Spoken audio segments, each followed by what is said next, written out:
Don't push for speed. The number one thing that's holding you back from playing fast is the pushing to play fast. I know this sounds like Buddhist principle, whatever, just don't, or Aikido, something like, use the force of the opponent to his own whatever, right? But it's nothing like that. When you push for speed, you're actually doing something that is intuitively right for your brain, but is so wrong or unproductive when it comes to the mechanics of building speed. Did you ever push to speak faster? Was that ever in your mind to kind of see, well, how fast can I? Yeah, I'm trying to learn to play or to speak really well, so I'm trying to see if I can speak faster, right? Did you ever try to read faster? Reading a book or any text and then really sort of pushing yourself. If you studied speed reading, you did. But you didn't come to the level you are with any of those two skills by pushing. What would happen if I had a little child who was supposed to learn how to read and I said, see if you can do it faster.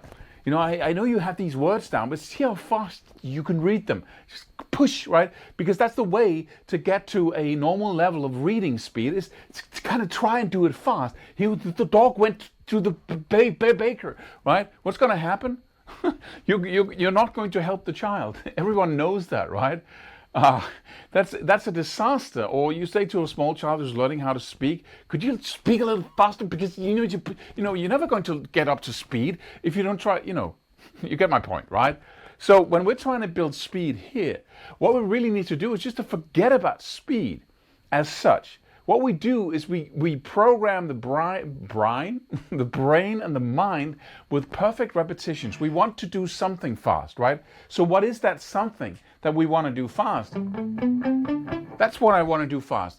6 notes that are picked perfectly. I want to bring that up to speed. How do I do that? By going, now I'm not playing the 6 notes anymore. Now I'm playing the 6 notes with a lot of mistakes. And I'm building a lot of mistakes into my repetitions, which is what I become good at. It's trying to cook something, and then you put all kinds of stuff in there that's not supposed to be there. That's not going to be a great meal, right? Or trying to, create some great strong cement, and then you keep putting all kinds of crap in there, right?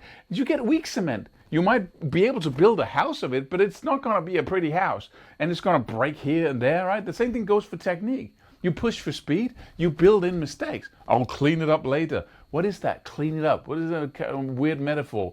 Are you going to unpractice making mistakes? Well, that's just doing it right. So cleaning up is just, if you haven't got time to do it right, then I hope you have time to do it over, because that's how it works when you're trying to build speed and you push for speed all the time. You can take a metronome. That's a good idea. You take a metronome and then you play with that metronome and set it at a level where you can get everything right. And then you take 100 repetitions, for instance, at one tempo, right? And then you take it up 1 click, and then you do another 100 repetitions. Then you take it up 1 click, and you do another 100. And at some point, you're going to get into trouble, because now it's so fast, I can't really control every pick stroke. I feel kind of uncertain about what I'm doing, just a little. That's your level. Then you can stay there, and that is pretty fast. That is way faster than I practice.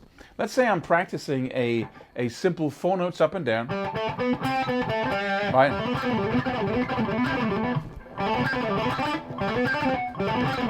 Right? Practicing like that will never get me anywhere. What will get me anywhere? The way to get to that point is to go.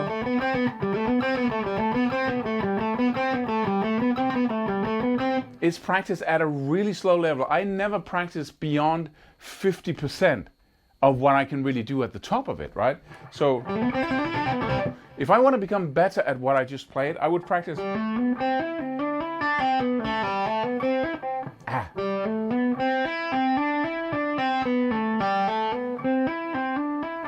And I'm not exaggerating here. That's the level I practice on. Right? And after doing this, remember the fingertips, in towards the fretboard. Remember the thumb at the back of the neck, being low, so I can really try to get every note at the same volume because it's legato. Picking lightly, right?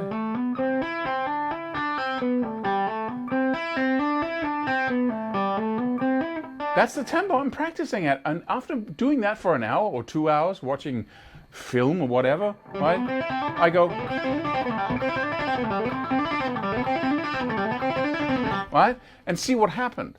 And I always feel an added sense of control, and it just feels so great to having practiced like that for a couple of hours. If you always push for speed, like trying to run faster, right? It's going to work when you try to run faster. You're actually going to become faster. This is just, it's destroying your progress. If you're doing this, then you will have daily progress. Not to even to mention weekly or monthly progress. It's going to explode if you're used to trying to push. It doesn't make sense. It's what the brain does intuitively, because it's a hunter-gatherer brain, right? Throwing spears, running fast, fighting, you know, doing stuff like that, right? But this weird little thing with your finger, what is that, right? It's so alien to the brain and body, but we're doing it anyway. So we need a counterintuitive way of getting there, because it's a counterintuitive way of moving your body. So you need your frontal lobes rather than the lower parts of the brain. The frontal lobes are able to say, okay, what's really going on here? What do I want to practice what I want to become good at. So I don't want to practice making a lot of mistakes. When do I make a lot of mistakes? When I lose control. So let's not lose control. Where do I need to practice? It's 50% of my speed. That's where I need to be. You know,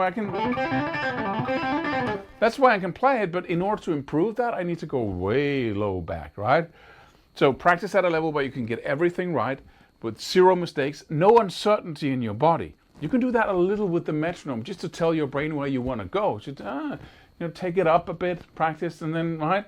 But the meat of your practicing is when you just do the, and I really mean hours of practicing, and you need to be entertained by something because it's so insanely boring, right? But if you're entertained by even, YouTube videos, TED Talks, whatever, right? If you don't want to watch, stupid things on TV, then watch something educational where you can have a little bit of focus down here and you can be educated at the same time. It's just amazing how that works.